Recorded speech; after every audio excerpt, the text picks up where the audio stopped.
I was thinking about this earlier in the midst of everything that's been going on, obviously, and it got me thinking that we really do have things reversed here. In the higher planes of existence, there isn't really a self in the way that we think of it down here. It's really much more of a unity consciousness, which is what we are trying to build here, is a unity consciousness. And people are incredibly afraid of that. But you have to know that in the higher planes of existence, what those souls are most scared of is to get kicked out of the unity consciousness. And I think that's why we come down here. Because we come down here to a place that is so concerned about the self and preserving the self that we forget what it is like to be of that unity consciousness. Down here, the scariest thing to do is to take someone as a part of yourself. Down here, the scariest thing to do is to feel the way that someone else feels. Down here, the scariest thing to do is to put your beliefs and your convictions on the chopping block for the purposes of compassion and true unity.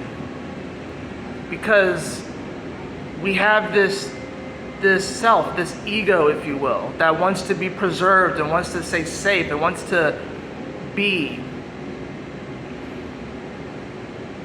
And in the higher planes of reality, the self is not the way that we look at it down here. We are all just the end nodules of tentacles and tendrils that are all connected to the same being. Playing amongst itself, using us as like sort of sock puppets, making us think and feel that we are different from each other, when really we all have the same energetic hand up all of our spines, coming from the same place. But we're not that different. We just have the illusion of it. But because we are so afraid to take other people as a part of ourself, and we're so afraid to lose our individuality, and what makes us different is the reason why we will continue to see bloodshed. It is the reason why we will continue to see hatred perpetuated and curated, and is the reason why compassion will continue to be the hardest thing that people can have. It's a shame, it's sad, but as someone who is hopelessly optimistic, and you have to have a touch of naivety as well. I'm not naive or ignorant to the ills of this world. It can't be. It would be irresponsible for me to stick my head down the spiritual hole, if you will, like an ostrich, and ignore what's going on just for the sake of even my beliefs, my ideologies. But all of these beliefs and competing ideologies, it's what's keeping us separated, and it's what's keeping us away from achieving unity consciousness. Down here, the scariest thing to do is to take someone as a part of yourself. Up there, out there, the scariest thing to do is to get kicked out and to become an individual. It's probably why we come down here, because at least it's easier to be an individual down here. And maybe we have to remember what it's like to truly connect with everyone around us. The universe, the people that make it up, the creatures, the energies, the inanimate objects. We're all one. We're just living in the illusion that we're not. The hyperfixation on the individual, the hyperfixation on the self, and the way that we look at it. And when I say self, I'm kind of saying CELLF. It's keeping us in a prison.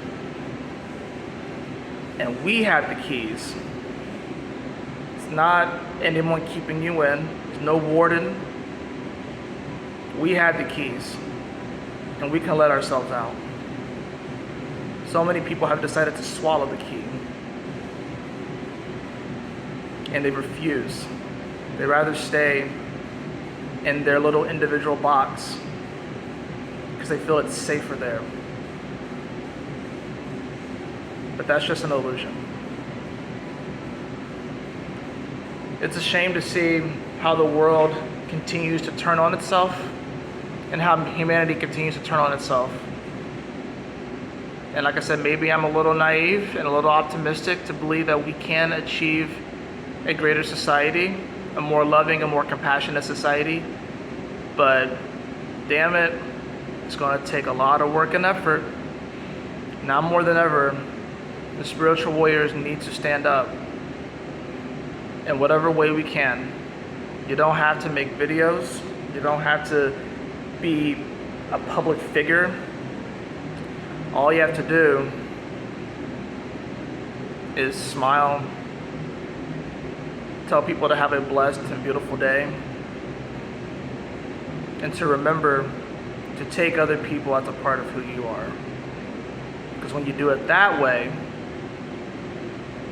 then we have no choice but to have our light and that radiance to shine out and affect and impact those around us. We need that more than ever right now.